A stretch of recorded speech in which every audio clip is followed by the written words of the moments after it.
Assalamualaikum warahmatullahi wabarakatuh. Eh, Lanjutan dari manajemen bencana yang tadi ya, yang sudah saya sampaikan. Yang ini saya melanjutkan. Jadi saya akan menyampaikan saya ulas sedikit tentang pencegahan. Pencegahan adalah serangkaian kegiatan yang dilakukan untuk mengurangi atau menghilangkan resiko bencana melalui pengurangan ancaman bencana maupun kerentanan pihak yang terancam bencana. Sedangkan mitigation atau mitigasi adalah serangkaian upaya untuk mengurangi resiko bencana melalui pembangunan fisik maupun peningkatan kemampuan menghadapi ancaman bencana. Mitigasi dilakukan untuk mengurangi resiko bencana bagi masyarakat yang berada pada kawasan rawan bencana. Mitigasi dibagi dua. Yang pertama adalah mitigasi struktural dan mitigasi non-struktural. Nah, mohon dicermati dulu. Akan saya beri contoh yang real, contoh yang mungkin kalian bisa lebih kalian pahami. Jadi jangan bingung mana yang termasuk pencegahan dan mana yang termasuk mitigasi. Sebelum saya membahas tentang apa itu perbedaan mitigasi dan pencegahan, saya sampaikan dulu persamaannya. Apa persamaan pencegahan dan mitigasi? Persamaan pencegahan dan mitigasi adalah sama-sama upaya untuk mengurangi resiko bencana atau menghilangkan resiko bencana. Nah, perbedaannya apa? Perbedaannya adalah kalau di pencegahan dilakukan melalui pengurangan ancaman bencana. Tapi kalau di mitigasi dilakukan melalui pembangunan fisik dan peningkatan kemampuan masyarakat dalam menghadapi ancaman bencana. Kalau masih bingung, saya kasih contoh real lagi. Contoh realnya adalah untuk menghindari atau mengurangi resiko terjadi bencana banjir, maka pencegahan yang bisa kita lakukan adalah kita tidak membuang sampah pada tempatnya. Kita tidak membuang sampah pada tempatnya.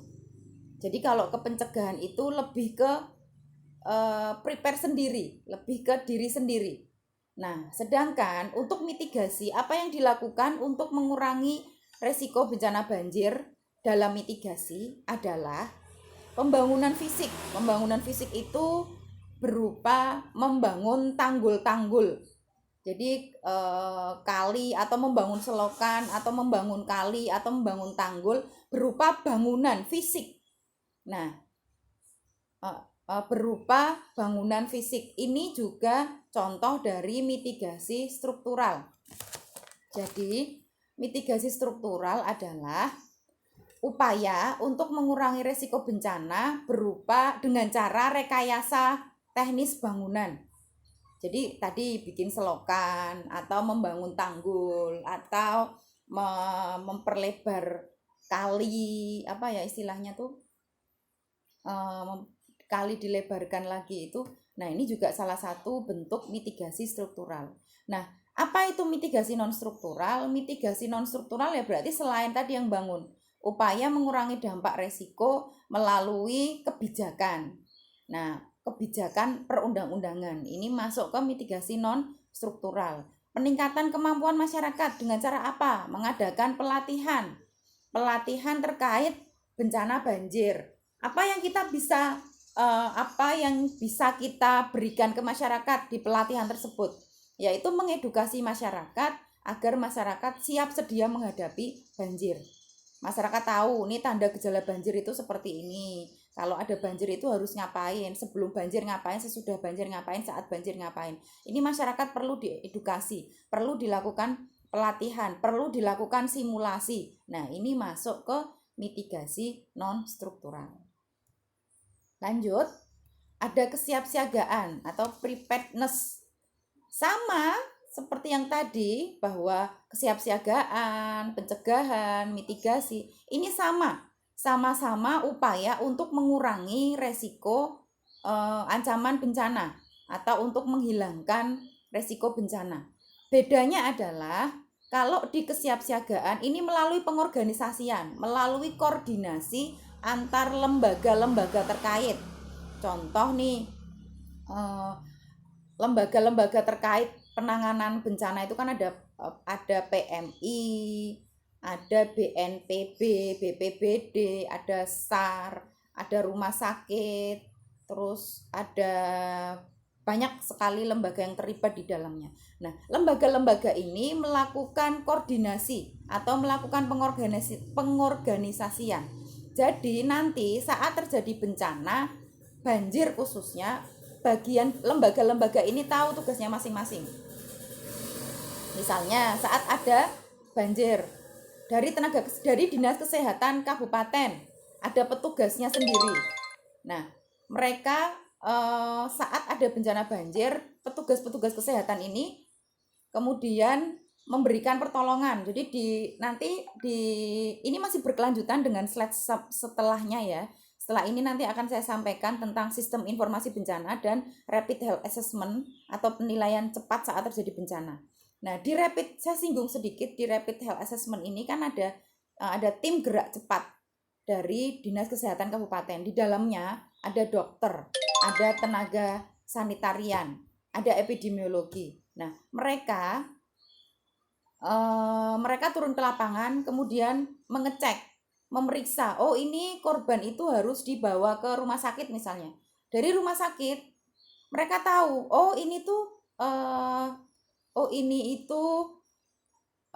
pasien akibat bencana banjir. Dari rumah sakit sudah tahu, mereka tidak kaget karena pihak rumah sakit juga melakukan pengorganisasian.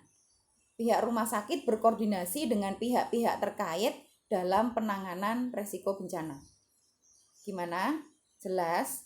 Kalau nanti dirasa ada yang kurang jelas atau mungkin bahasa yang saya gunakan kurang bisa kalian pahami, kalian bisa langsung tanya ke WA grup kelas manajemen bencana. Oke. Arti kesiapsiagaan: mampu mengenali ancaman dan memprediksi sebelum terjadinya bencana. Jadi dikatakan siap siaga adalah kita mampu mengenali bencana, mengenali ancaman. Contoh, hujan deras, wah kemungkinan ini akan terjadi bencana banjir. Mampu mencegah bencana jika memungkinkan. Nah, piye carane iki ben kok ora banjir karena ini hujannya terus menerus dari kemarin tidak berhenti, ini kemungkinan akan terjadi banjir. Bagaimana cara kita mencegah banjir? Nah, ini bisa dipelajari di sini. Jika tidak mampu mengurangi dampaknya, minimal jika tidak bisa mencegah terjadinya bencana, kita bisa mengurangi dampaknya. Sudah belajar dampak bencana ya, ada meninggal dunia, kehilangan harta benda dan lain sebagainya. Paling tidak kita bisa mengurangi ini. Jika terjadi bencana, mampu menanggulangi secara efektif. Setelah bencana pun mampu pulih kembali. Ini arti kesiapsiagaan. Nah, warga yang dikatakan siaga bencana jika mereka mampu mengaplikasikan ini. Oke, ini tahapan kesiapsiagaan. Ada penilaian risiko, ada perencanaan siaga, mobilisasi sumber daya, pendidikan dan pelatihan, koordinasi, mekanisme respon, manajemen informasi, dan yang terakhir gladi atau simulasi. Ini tidak akan saya jelaskan secara detail, jadi cukup kalian tahu saja seperti ini loh tahap kesiapsiagaan. Karena kalau saya jelaskan waktunya akan habis di sini. Karena biasanya ini tahap kesiapsiagaan ini diberikan atau ilmu ini diberikan saat pelatihan tenaga kesehatan atau tenaga kesehatan yang memang dia bekerja di bidang bencana. Karena tidak bisa kalau kita melakukan ini hanya 1-2 jam aja atau 1-2 hari.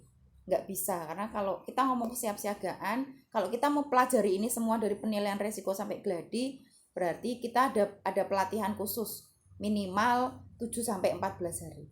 Ini baru paham betul, baru tahu. Jadi kalian cukup tahu saja, tidak harus terlalu terlibat di dalamnya.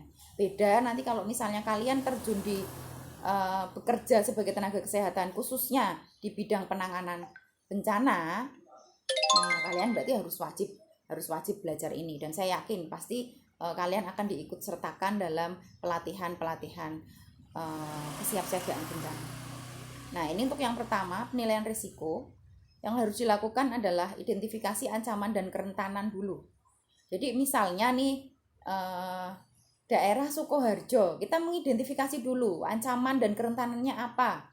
Misalnya bencana-bencana apa sih yang biasanya sering ada di Sukoharjo? Ada banjir, ada banjir, terus kemudian ada kekeringan misalnya. Terus apa lagi? Banjir, kekeringan ya. Kalau tanah longsor kayaknya enggak, karena struktur kondisi geografis Sukoharjo kan enggak naik turun gitu kan. Nah, kemudian setelah itu kita analisa risiko bencana. Bencana yang paling sering terjadi apa? Oh, banjir. Kemudian kita tentukan tingkat risikonya. Banjir berada di poin pertama. Nah, setelah itu kita buat peta risiko bencana. Daerah mana saja sih yang sering terkena banjir di Kabupaten Sukoharjo? Setelah itu kita buat rencana kontingensi. Nah, ingat, rencana kontingensi satu rencana untuk satu bencana. Jadi tidak boleh kalau rencana kontingensi, satu rencana itu isinya di dalamnya ada gempa bumi, ada tsunami, ada tanah longsor, ada gunung meletus, itu tidak boleh. Jadi rencana kontingensi itu kayak kitab sucinya manajemen bencana ya, kayak kitab suci. Jadi isinya cuma satu. Rencana rencana banjir ya, udah berarti banjir. Di situ isinya banjir aja, daerah mana yang rawan, terus apa yang harus kita lakukan saat kita banjir, kita ngungsinya di titik-titik mana saja. Ini satu khusus banjir. Nanti kita bikin lagi rencana kontingensi untuk bencana gempa bumi misalnya. Nah, ini satu rencana kontingensi, satu bencana. Nah, tentukan satu jenis ancaman. Tadi ya, kalian sudah melakukan identifikasi ancaman dan risiko. Kemudian ditentukan satu jenis ancaman yang sering terjadi. Bencana yang sering terjadi di Kabupaten Sukoharjo adalah banjir. Berarti kalian buat rencana kontingensi terkait banjir. Kemudian susun kebijakan. Buat kebijakan-kebijakan terkait banjir. Misalnya nih, ada peraturan-peraturan larangan membuang sampah pada tempatnya. Jika Anda membuang sampah sembarangan, maka akan kena denda. Nah, ini juga masuk ke mitigasi non-struktural. Kaji kebutuhannya apa saja sih yang dibutuhkan kalau ada banjir, misalnya selimut, jaket, popok misalnya. Nah, ini perlu dikaji, ini perlu ditulis di situ. Jadi gini, bayangkan kalau rencana kontingensi adalah sebuah buku atau sebuah kitab suci. Jadi begitu ada bencana banjir, tinggal bukunya tentang banjir dibuka. Bukunya dibuka, kemudian di situ sudah ada kebijakan-kebijakannya, sudah ada kebutuhan-kebutuhan yang harus terpenuhi saat banjir, kemudian sudah ada di mana masyarakat harus mengungsi, di titik-titik mana dia mengungsi. Nah, di situ sudah ada, tinggal buka. Nah, kalau ternyata kejadian bencana di luar yang direncanakan, ya berarti kalian harus siap dengan plan A, plan B, plan C. Buat perencanaan di setiap sektor. Jadi harus di situ tuh isinya detail, seperti AMDAL ya, seperti buku AMDAL. Jadi kalau AMDAL itu kan lebih ke dampak lingkungan pembangunan sebuah proyek. Tapi kalau rencana kontingensi ini adalah apa-apa saja yang harus disiapkan saat terjadi bencana. Oke, lanjut ke mobilisasi sumber daya. Kita harus menginventarisasi sumber daya apa yang kita punya. Misalnya di Kabupaten Sukoharjo itu ada 2 rumah sakit, ada 5 puskesmas misalnya. Puskesmasnya di mana saja, rumah sakitnya di mana saja, sumber daya yang dipunya apa saja, termasuk kendaraan, anggaran. Misalnya di rumah sakit A, dia punya ambulans 10, dia punya dia punya ambulans 10, dia punya dokter sekian, dia punya bidan sekian, dia punya perawat sekian. Nah, ini perlu dicantumkan di tadi rencana kontingensi. Maksudnya adalah saat terjadi bencana kita tidak akan bingung. Jadi kalau terjadi bencana dan kita harus mengangkut pasien, kita tidak akan bingung karena kita tahu kita punya ambulan berapa, di rumah sakit A punya ambulan berapa, di rumah sakit B punya ambulan berapa, di puskesmas ada tenaga kesehatan berapa. Kita tidak perlu bingung karena kita sudah menyiapkan itu semua. Ya. Memobilisasi sumber daya, kita mengkaji atau apa ya istilahnya, kita mengkaji sumber daya apa yang kita punya, baik SDM maupun SDA. Jadi prinsipnya adalah sumber daya ini bisa kita gunakan dalam keadaan darurat. Kita butuh truk berapa itu juga perlu nanti untuk evakuasi warga. Kita punya perahu karet berapa, kita punya truk berapa. BPBD Kabupaten Sukoharjo dia punya truk berapa, punya bis berapa, punya perahu karet berapa. Rumah sakit Kabupaten Sukoharjo dia punya tenaga kesehatan berapa, dia punya anggaran untuk penanganan bencana berapa. Ini perlu dituliskan, jadi nanti kita tidak bingung saat terjadi bencana. Oke, pendidikan dan pelatihan, melakukan pendidikan di sekolah-sekolah, melakukan pelatihan secara kontinu. Jelas ya, kalau pendidikan dan pelatihan mungkin kita bisa mengadakan pelatihan atau pendidikan ke sekolah-sekolah. Kita mengedukasi anak-anak sekolah bagaimana mereka tidak panik saat terjadi bencana, khususnya bencana banjir. Karena tadi melihat kondisi geografis Kabupaten Sukoharjo berpotensi rawan bencana banjir. Kemudian koordinasi, membentuk forum koordinasi, menyelenggarakan pertemuan berkala secara rutin, saling bertukar informasi dan menyusun rencana terpadu. Ini koordinasi antar forum koordinasi. Jadi koordinasi antara rumah sakit, puskesmas, dinas kesehatan kabupaten, badan penanggulangan bencana daerah, SAR daerah, ada PMI mungkin, terus ada badan-badan atau forum-forum yang terlibat di dalam ini perlu dikoordinasikan. Jadi nanti tidak dumbyuan. Jadi istilahnya gini, begitu ada bencana banjir, lembaga-lembaga ini tahu tugasnya masing-masing. PMI itu harus ngapain kalau ada bencana, rumah sakit harus ngapain, BPBD harus ngapain, SAR harus ngapain, relawan harus ngapain. Ini jelas. Jadi orang dumbyuan, orang bingung karepe dhewe meh ngopo itu jelas. Gitu ya. Karena kalau ada bencana itu pasti saya yakin sebagian besar pasti akan panik dan mereka akan bingung job desk-nya di mana, tupoksinya apa. Nah, perlu dilakukan koordinasi agar jelas nanti tugasnya masing-masing. Yang selanjutnya ada mekanisme respon, jadi menyiapkan posko. Ini tugasnya siapa nih menyiapkan posko? Ini juga perlu dibahas dalam tadi koordinasi tadi. Menyiapkan tim reaksi cepat. Nah, ini biasanya dari Dinas Kesehatan Kabupaten. Dari Dinas Kesehatan tuh dia menyiapkan tim reaksi cepat. Dari rumah sakit dia menyiapkan dokter-dokter yang siaga bencana. Dari puskesmas juga sama, menyiapkan tim reaksi cepat. Jadi nanti begitu ada bencana, tim-tim ini yang akan turun, tim-tim ini yang akan terjun, tim-tim ini yang akan menginformasikan kondisi bencana. Nanti kita akan belajar itu di pertemuan selanjutnya di sistem informasi bencana. Kemudian melakukan upaya penanganan di luar prosedur. Jadi nanti kalau misalnya nih saat bencana kok jebol ono sing melahirkan, ini kan di luar prosedur, ini harus diapakan. Nah, ini juga perlu dibicarakan tadi, dikoordinasikan di forum koordinasi. Kemudian ada manajemen informasi. Informasi yang disampaikan itu harus akurat, tepat waktu, dapat dipercaya dan mudah dikomunikasikan. Jangan asal mengkomunikasikan bencana. Ya, jangan sembarangan, jangan asal. Informasi yang diberikan itu harus tepat, harus dapat dipercaya. Bener nggak sih ada bencana di kecamatan Jombor misalnya dengan korban sekian, laki-laki sekian, perempuan sekian? Itu harus jelas, harus bisa dipertanggungjawabkan.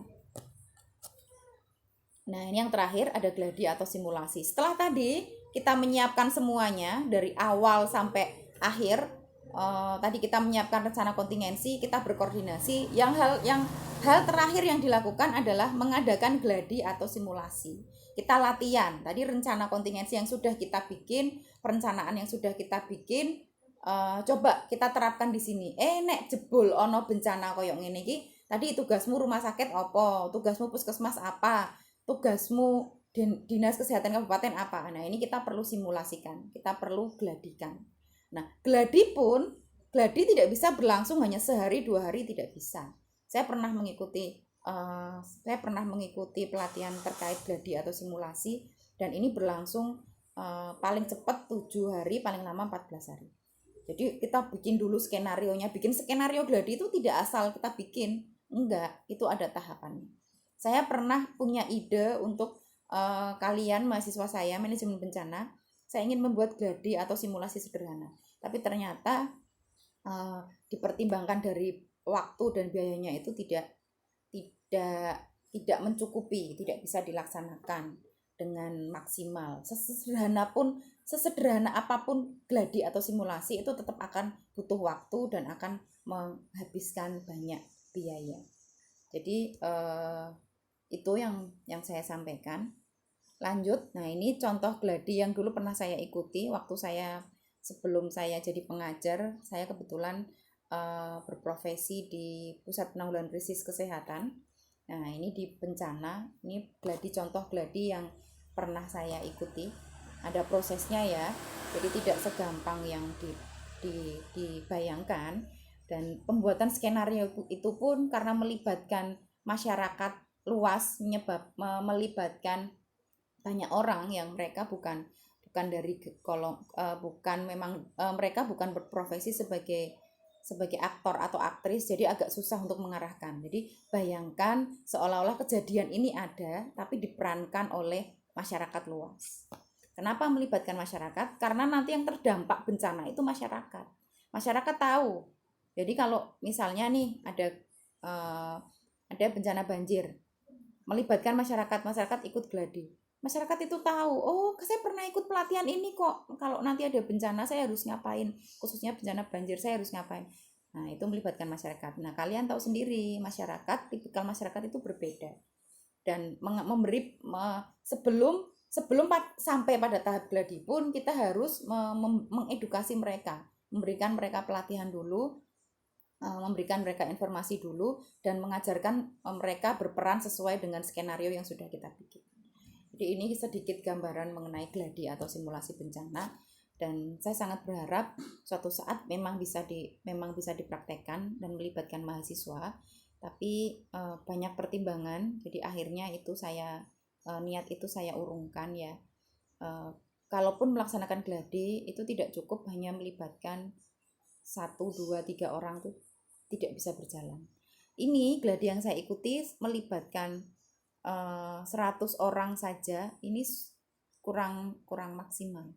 Jadi paling tidak semakin banyak orang itu gladi akan berjalan semakin baik. Nah ini ada peringatan dini, ini masuk ke tadi ya tahapan kegiatan-kegiatan dalam manajemen bencana. Peringatan dini atau early warning, serangkaian kegiatan pemberian peringatan sesegera mungkin kepada masyarakat tentang kemungkinan terjadi bencana pada suatu tempat oleh lembaga yang berwenang. Jadi peringatan dini ini tidak asal dikeluarkan, tapi ada lembaga-lembaga yang berwenang. Memang lembaga ini berwenang untuk memberikan peringatan dini. Kemarin sudah dipelajari ya, ada Badan BMKG, Badan Meteorologi dan Geofisika. Nah ini lembaga ini berwenang menginformasikan apa. Nah itu contohnya seperti itu. Memungkinkan setiap individu yang terancam bahaya dapat mengambil langkah untuk menghindari. Jadi tujuan diadakan peringatan dini adalah agar kita bisa mengambil langkah untuk menghindari atau mengurangi resiko bencana. Prinsip peringatan dini pada tingkat masyarakat adalah tepat waktu, akurat, dan dapat dipertanggungjawabkan. Nah ini lembaga yang berwenang untuk mengeluarkan peringatan, BNPB, BMKG, PVMBG, Kementerian PU, Pusat Penelitian dan Pengembangan Sumber Daya Air untuk menginformasikan bencana banjir dan kekeringan. Terus PVMBG ini untuk menginformasikan terjadinya letusan gunung berapi. Ini harus dari lembaga-lembaga yang berwenang, dilakukan penelitian sebelumnya. Jadi tidak asal memberikan informasi, tidak asal memberikan peringatan dini. Kalian pernah mendengar berita ya dari saat terjadi letusan ada lembaga-lembaga yang memang dia berperan di situ, dia menginformasikan oh ini statusnya awas, ini statusnya siaga. Nah ini juga dari lembaga-lembaga yang berwenang, jadi tidak asal. Kemudian ada tanggap darurat atau respon, adalah serangkaian kegiatan yang dilakukan dengan segera saat ada bencana. Nah ini kegiatannya apa? Penyelamatan dan evakuasi, perlindungan, penyelamatan, serta pemulihan sarana dan prasarana. Nah ini bantuan darurat, upaya memberikan bantuan untuk memenuhi kebutuhan dasar saat terjadi bencana. Kebutuhan dasar kita tetap harus terpenuhi walaupun sedang dalam kondisi bencana. Nih, ada pemulihan, serangkaian kegiatan untuk mengembalikan kondisi masyarakat dan lingkungan hidup yang terkena bencana dengan memfungsikan kembali kelembagaan, prasarana, dan sarana dengan melakukan upaya rehabilitasi. Jadi kondisi masyarakat, misalnya masyarakat yang terdampak bencana, dia kehilangan mata pencarian, misalnya tadi banjir, masyarakat di daerah Jombor misalnya dia berprofesi sebagai petani dan kemudian banjir, mereka kehilangan mata pencariannya karena sawahnya terendam banjir. Nah, ini perlu kegiatan memulihkan kembali kondisi masyarakat. Bagaimana masyarakat tetap bisa bertahan dengan kondisi yang tadi tanahnya, sawahnya terendam. Nah, ini ada di tahap pemulihan. Kemudian ada rehabilitasi, perbaikan atau pemulihan aspek pelayanan publik.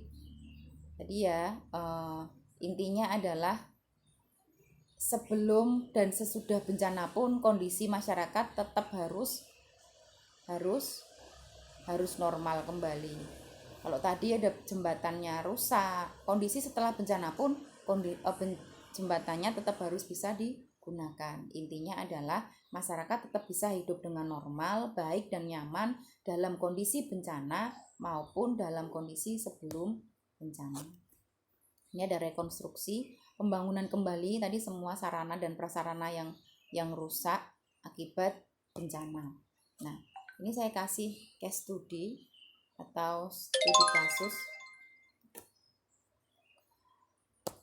Saya mengangkat tentang bencana banjir, karena bencana banjir ini familiar sekali ya, hampir di semua daerah di Indonesia mengalami bencana banjir. Nah, pencegahan, apa yang kita lakukan? Jangan membuang sampah sembarangan. Jadi jangan membuang sampah ke sungai, ke kali. Nah, nih. Kemudian mitigasinya apa? Mitigasi yang dilakukan, mitigasi struktural, contohnya itu membangun tanggul. Kemudian ini peraturan perundang-undangan, ini contoh mitigasi non struktural. Kemudian ada ini contohnya pelatihan terkait bencana banjir, ini juga masuk ke mitigasi non struktural. Nah, are you prepared? Bagaimana kesiapsiagaannya? Nah, ini membuat lokasi pengungsian, membuat jalur evakuasi.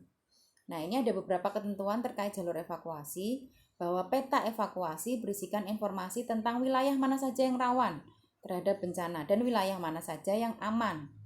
Jadi kalau misalnya ada bencana banjir, kita bikin peta evakuasi, daerah mana saja yang aman atau yang bisa kita jadikan tempat mengungsi.